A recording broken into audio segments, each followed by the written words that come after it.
Ayan, so medyo natagalan ako sa pag-upload ng bagong video. So medyo 2 weeks yata yun. Hindi ako nakapag-upload ng bagong video. Nasira yung yung laptop. And okay na naman ngayon. Pero ang problema, yung mga pending na ine-edit ko, nawala lahat.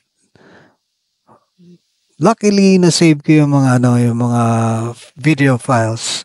So, ayun. Babawi na lang ako from this day on forward. And ayun, live, love, ride with Tiger Bug Motovlog. Tune in to Tiger Bug Motovlog. Marami pa tayong mga upcoming videos na very interesting. At saka, ayun. Puro ayun. Ayun. Ayun. Ano ba yun?